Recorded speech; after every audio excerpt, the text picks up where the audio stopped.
that's all for tonight, Al. Going home? No, Margaret's picking me up here at the station.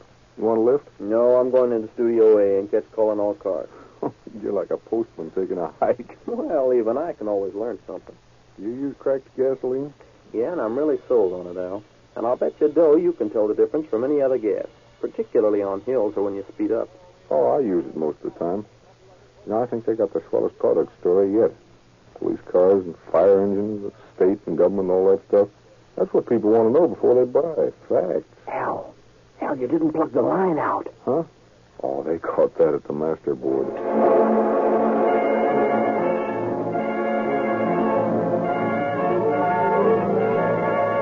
Calling All Cars, a copyrighted program created by Rio Grande. San Rafael Police calling all cars. Attention all cars, broadcast 223. Regarding a green 1937 Chevrolet Coupe. License unknown. This car was used in a holdup at the gas station, Irwin Street and San Quentin Road at 2:15 a.m. this day. That's all. Rosenquist.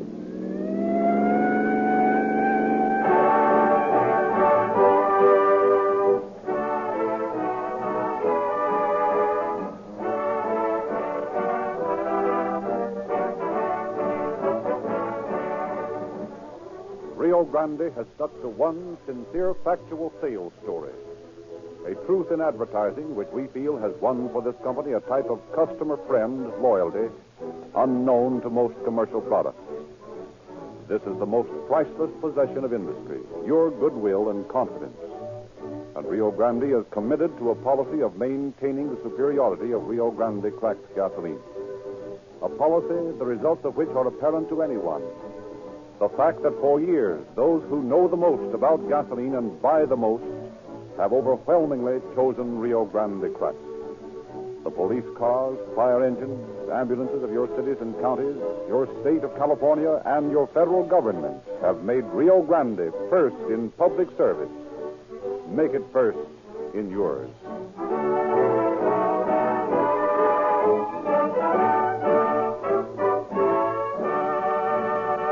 It is our pleasure to welcome again to Calling All Cars a representative of the Police Department of San Rafael. We present Chief Saban Kane. The story we are to hear tonight should not have happened. It might not have happened if a prior sentence meted out to the criminal had been served. For sheer brutality, I doubt if the crime has been exceeded in San Rafael or in any other place.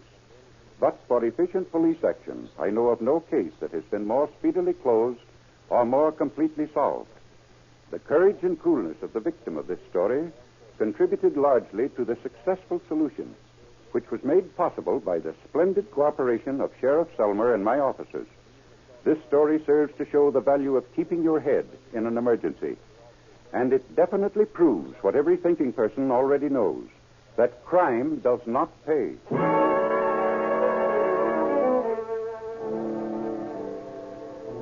On the night of June 25th, 1937, a small roadster chugged into a filling station on the San Quentin Road near the outskirts of San Rafael. Think everything will be all right, Don? Oh, sure as well. Well, I hope you don't have any trouble on your first night. Oh, I won't have any trouble. I'd think you'd be afraid staying out here by yourself. You know, afraid of being robbed or something. No, what should I be afraid? Nothing will happen to me. You got anything to read? Yeah, I got a detective story. That'll hold me for a while. Anyway, I got to keep this place cleaned up. I'll be busy enough. Well, I'll be seeing you. Okay, kid. See you tomorrow.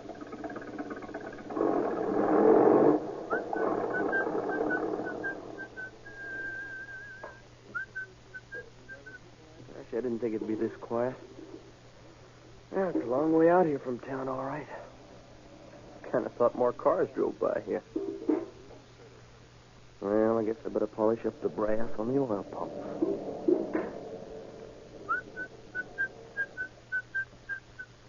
Things sure do get dirty around a place like this. Yeah, 5, please. Yes, sir. Regular? That'll be all right. Nice weather we're having. Yes, it is. Which road do you take to get to San Quentin? Straight ahead, sir. Most people don't want to get there, though. Well, I have to. Say, I don't think the tank will hold 5 gallons. Well, whatever it takes. Well, that's about all she'll stand. How many? 4 gallons. 72 cents, right? Well, that's right, sir. How's the oil? It's okay. I'll get that windshield for you if you got a minute. No, it's clean enough. Only get more bugs on it anyway. Well, thank you, sir. Good night. Good night. That makes my customer anyway. Boy, this is a long night.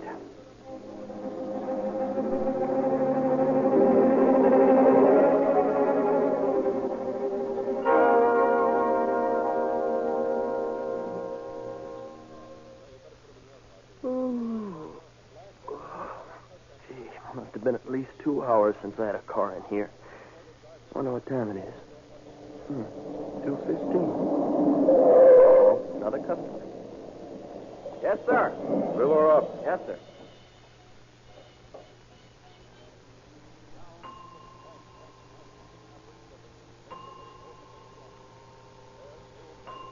Say, it's a nice car you got here. I like it. Brand new, isn't it? Yeah. Hey, what you doing back there? How much you putting in? Well, you said fill her up. No, I didn't. I said give me 5 gallons. Oh, sorry, sir. I guess I misunderstood you. There's 7 1/4 in there now. Is that all right? Yeah, but there ain't nothing we can do about it now. Gee, I'm sorry. I thought you said... Never mind what you thought. I ain't got that much money with me. You'll have to cash a check. Well, how much is the check for? $40. Oh, well, I'm afraid I haven't got that much. Well, look and see. Yes, sir. We haven't had many cars in tonight. I didn't take in much money. The boss told me not to cash checks except for the amount of the gas. Well, open her up and see if you can cash this one. Well, but the boss said I that don't care what the boss said. Cram that dough in your pocket and get moving. What do you mean? Take a look at this automatic and you'll get what I mean. Oh, gosh. Hold on. Yeah, the kind of things you read about in the detective magazine. What do you want me to do? I just told you, stop chattering and get that dough. Yes, sir. Come on, get a move on. All right. Go on, get in that car. Well, where are we going? What do you care? Get in.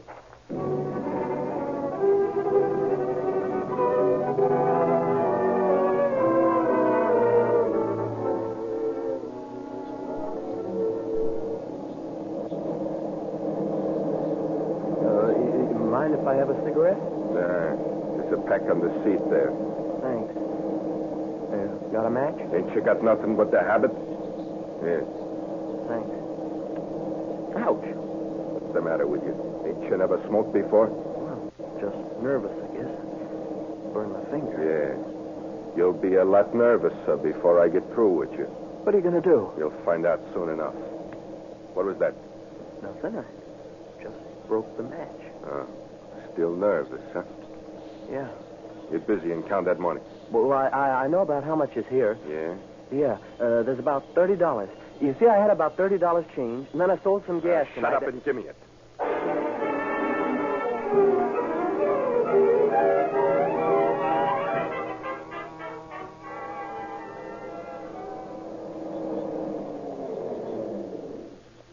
Come on, get out. What are you going to do? Don't give me no argument. Get out. All right, I'm getting out. You don't have to jerk my arm off. When I say move, I mean move. Get going. Ouch. That gun hurts. Don't poke it in my back so hard. Shut up and stop whining. Into the woods. Okay. Here. This is far enough. What are you going to do? Can't you say nothing but what are you going to do? I'm going to fix you so you won't talk. Come on, get your back against this tree. Get your hands back here. No. Don't get the rope so tight. Pipe down and get back there. I'm going to fix you so you won't tell no tales about me. You know, it's funny how dead men can't do no talking. Oh, please don't kill me. Please don't. I won't talk. I promise you. I won't Shut say a up. word. That'll teach you to keep your trap shut. Don't try to get away. Where are you going? You're not going to leave me here. Yeah, I'll be right back with a tire iron. I can hit you harder with that.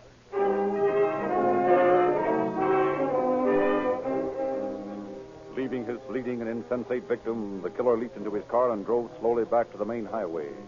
Hours ticked by. Slowly, the faint flickering of life steadied.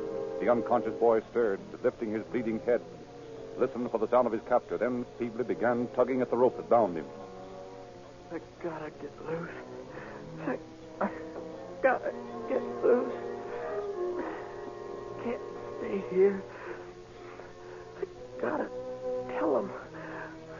tell him about the hold-up. The training of his Boy Scout days had stood Donald Ramey in good stead. He had been able to maintain slack in the ropes as the killer bound him. Now, as he swayed from side to side, that slack permitted him to move, to wear the rope against the rough bark of the tree.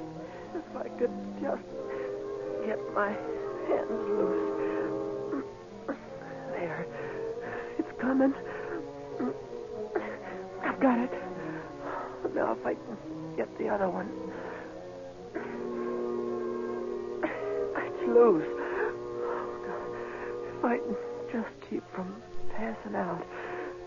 Oh, I'll make it. So the minutes ticked on, with the boy struggling with the rope, wearing it against the tree. At last, the thick strands parted. The dazed boy pitched forward in the leaves. Praying for strength, determined that his attacker should not escape, the wounded boy staggered to his feet and, clutching at the underbrush for support, made his stumbling way toward the road and help.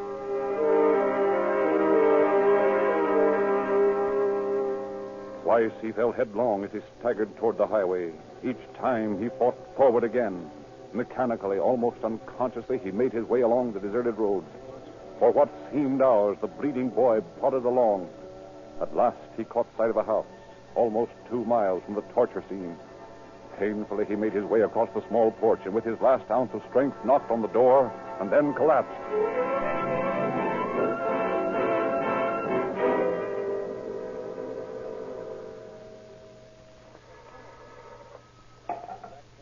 San Rafael Police, Meadows speaking. Meadows, this is McGowan, Mill Valley. Oh, yeah, McGowan. How's business? Fine. Say, I've got a fellow from San Rafael out here that needs looking after. That's so? Who is he? I don't know. You don't know? No. He staggered into Bill Anderson's early this morning. He's been stabbed and beaten almost to death. Only thing we've been able to get out of him is San Rafael and something about a holdup. Well, that's funny. We haven't had a hold-up report. And I'm afraid this boy's in pretty bad shape. Needs to be in the hospital. Well, we'll get right on the case. Chief Kane's ill, but we'll get action anyway. Okay. We'll be here at Anderson's on the Tamalpais Road when you get here. Meadows speaking. Lieutenant, this is Tom Cheatham. Yeah. I just got a report on what looks like a holdup at the service station out on Irwin and San Quentin Road. Who was there? A young boy named Ramey. Donald Ramey. Is he around there now? No, he's gone. The place was dark. But the cash register's open, and there seems to be evidence that Ramey's been kidnapped. Stick around there, Tom. I think I know where young Ramey is. Meantime, start looking the place over for anything that might give us a lead. I'll be right out.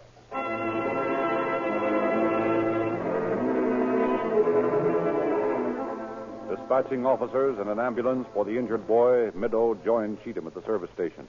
Hello, Tom. Find anything? Not much. Found the boy's coat and a pile of newspapers, Yeah? and this chair was overturned. The cash register was open like it is now, and that's about all. All the money gone? Yeah, cleaned out. Who runs the place? Tim Deasy. He's gone out to see the boy's parents.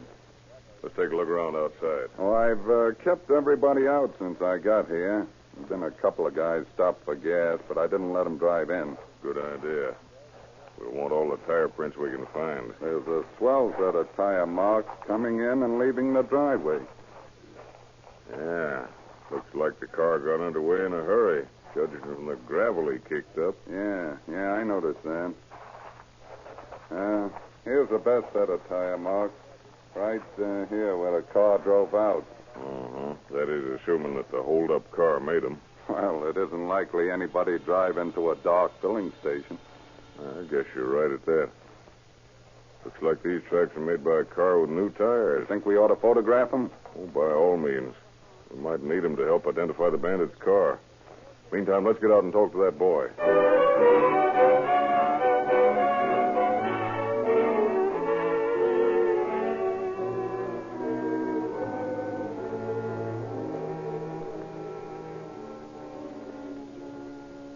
Doctor, we're from the San Rafael Police Department.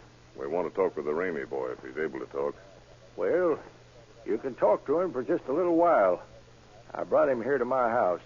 He's too badly hurt to stand a trip to the hospital for a day or two. We'll be easy on him. Well, right in here. Looks pretty much banged up, doesn't he? Yeah. Don, can you talk, son? I think so. We're police officers, son. We want to find out about your case. Well, I'll help you all I can. Can you give us a description of the man, Don? He was sort of medium, I guess. Didn't look like a fat man. Was he light or dark? Dark. Was he as tall as 6 feet? A little shorter. Would you say about 5'10"? Yes, sir. Have light or dark eyes? They look black. Thin or kind of heavy eyebrows? Heavy. Did he have any kind of accent? Did he talk English well? Had an accent. Italian, I think. Did he drive a big car or coupe? Coupe. Old or new? New? Did you get the license number? No, he had a dealer's number. Get that, Cheatham? Yeah. It was a green car. Green car. You know what make? Chevrolet, I think. Did you notice anything peculiar about the car, Don? Yeah, the speedometer wasn't connected. Anything else?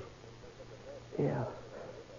You'll find a broken match on the floor under the edge of the seat on the right-hand side. A broken match?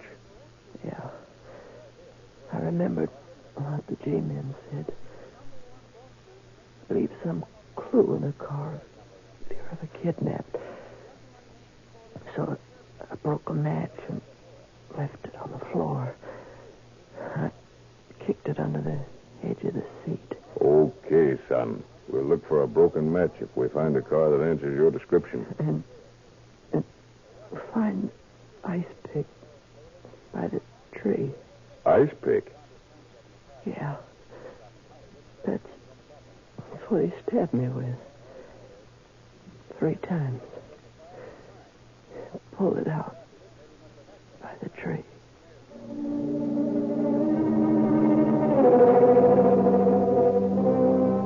Retracing as best they could the route over which the wounded boy had come, the officers at last arrived at the giant redwood where young Ramey had been held captive. Guess we better leave the car here. We don't want to disturb any footprints or tire marks that may be around here. Hey, you're right. There should be some good prints in this soft dirt. Yeah, we better get some samples of this dust, too. Might be valuable later in identifying the car. The boy said they went up the trail to the right, didn't he? Yeah. That must be it right ahead there. I guess so. Hey, look. This is a place, all right. There are tire marks like those back at the filling station. Yep. They look the same, all right. I guess we better see what we can find out around that tree.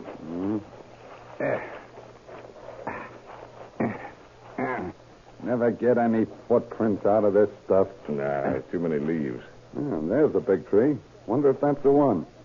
Yeah, probably. It's the only big tree near here. Yeah. And there's a piece of rope. 2 pieces.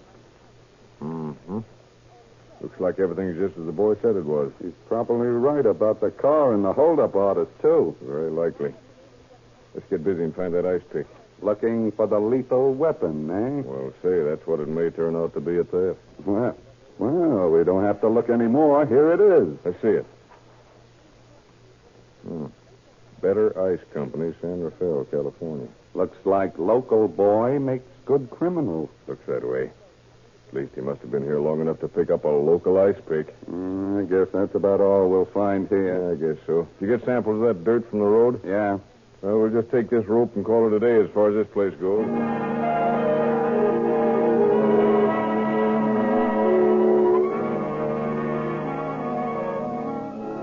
The officers returned to headquarters and, acting under orders from Chief Kane and cooperating with Sheriff Selma, begin the search for the missing car and its driver. The Ramey youth was again interviewed and additional facts about the appearance of the bandit obtained. These were broadcast to peace officers throughout the state. Calling all cars, attention all cars, pick up and hold for questioning. Suspect described as 25 or 26 years. Weight about 150 pounds. Wearing a dark blue suit, dark gray hat. This man speaks with an Italian accent. Suspect wanted in connection with hold-up and kidnapping at service station, Irwin and San Quentin Road. carried a blue steel automatic, and drove a new Chevrolet Coupe, license unknown. Request cooperation Marin County Sheriff Office and all ranger stations in vicinity of Mount Tamalpais and capture of bandits who held up and beat Donald Ramey in woods on Mount Tamalpais this date. Suspect in this case is considered very dangerous man. Notify Kane, San Rafael Police.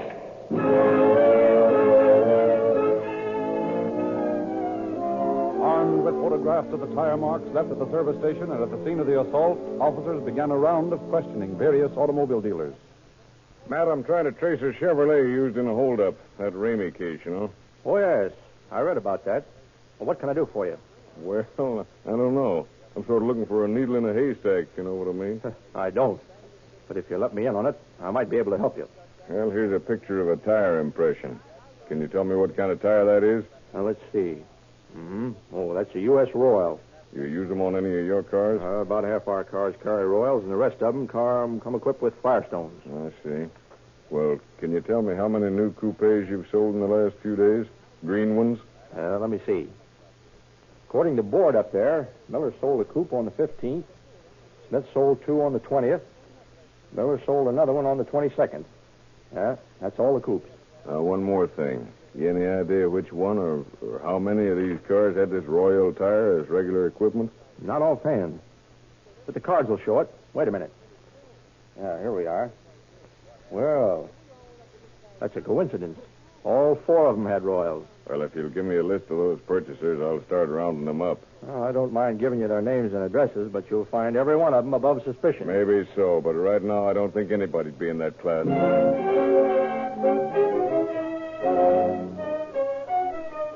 The automobile dealer was right. Though police checked every new car owner and investigated thoroughly each alibi, all were found to be able to account for their activities on the night of the crime. Then, as Middo cruises through the city with Officer Cheatham constantly on the lookout for the kidnapped car, they see a Chevrolet Coupe parked on a secluded street. Hey, Cheatham. There's a green Chevy Coupe, the new car. It is at that. Let's take a closer look. Okay. It's got dealer plates on it, too. And now, if we can just find a broken match on the floor, we're getting somewhere. Sort of have a feeling we'll find that match, too. Yep. Here it is. Just like the kid said it'd be. This is the car, all right. It's obviously been driven, but there's no mileage registered on the speedometer. Don't you remember young Ramey said the speedometer didn't work? Here's the same kind of dust around the edge of this wheel rim that we found out on the Tamalpais Road. Well, there's no doubt this is the car, all right. Next job is to find out who left it here. We might start by tracing this number and finding out who owns the car.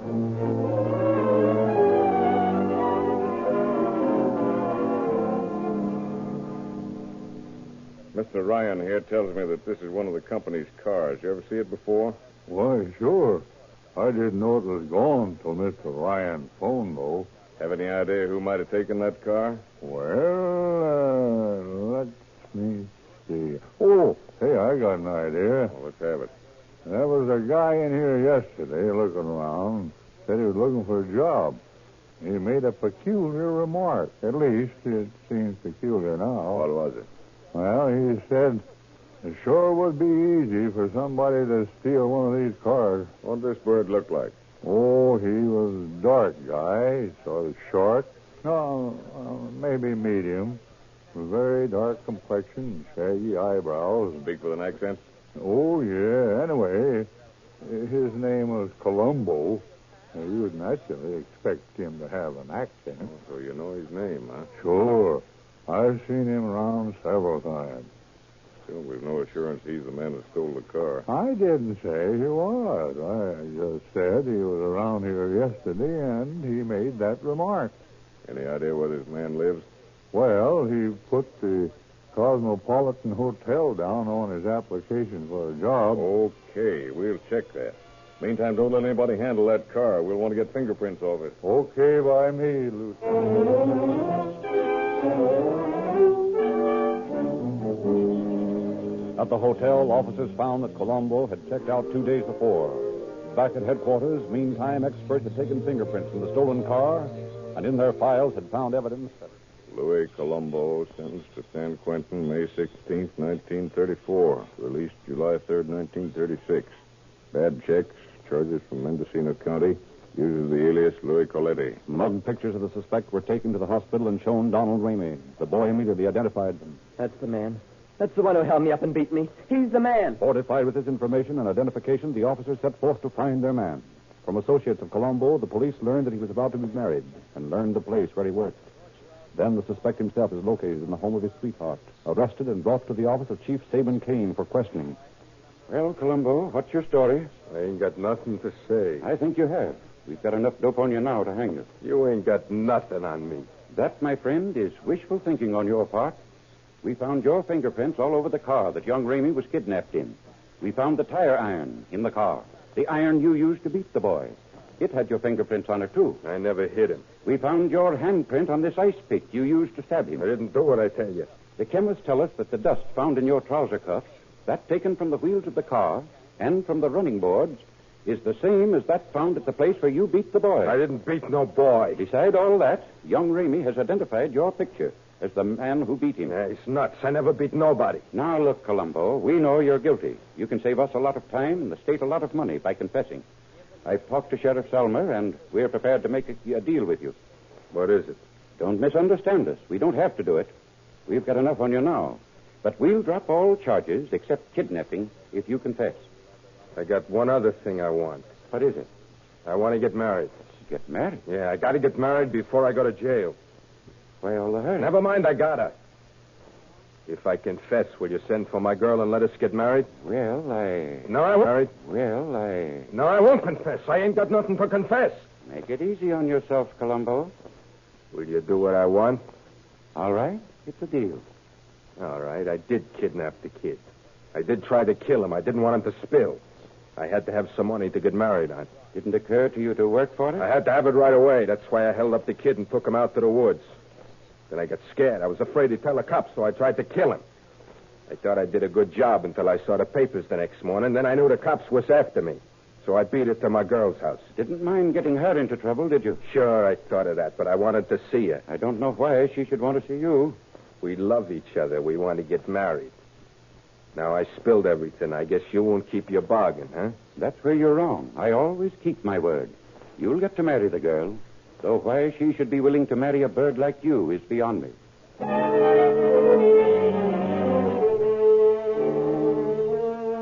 On July 20th, Colombo stood before Superior Judge Edward I. Butler, who said, You're charged with kidnapping. You may not be familiar with the law on kidnapping. The penalty is death. No, And since you've cooperated with the law enforcement bodies, and since you've thereby saved the state a great expense by confessing your crime, I'm going to be quite lenient with you. Your crime was a most cold-blooded one. The only remorse you've shown is that you were caught. In spite of all this, I'm still going to be lenient. Therefore, I sentence you to life imprisonment without pardon or parole. You will spend the remainder of your natural life in San Quentin Penitentiary. Life? I've been cheated. It ain't fair. You can't do this to me. I'll get out. I'll get early. I'll get you. Every dirty rat that double-crossed me. Take him out of here. I'll get you.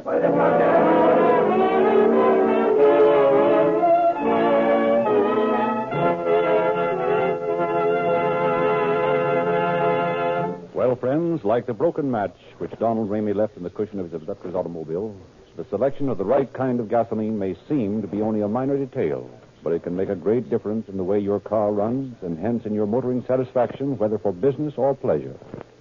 With the officials of many cities and counties and those of the state and federal governments are tens of thousands of motorists who depend upon Rio Grande cracked gasoline for the maximum efficiency of police car performance. Young Ramey took a leaf from the G-Man's book.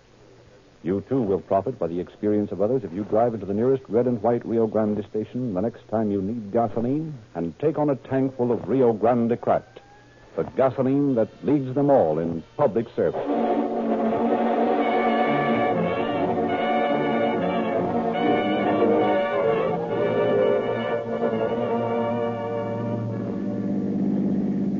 San Rafael Police calling all cars. San Rafael Police calling all cars. Attention all cars. Cancellation of broadcast 223 regarding a hold-up and kidnapping. Suspects in this case are now in custody. That's all. Rosenquist.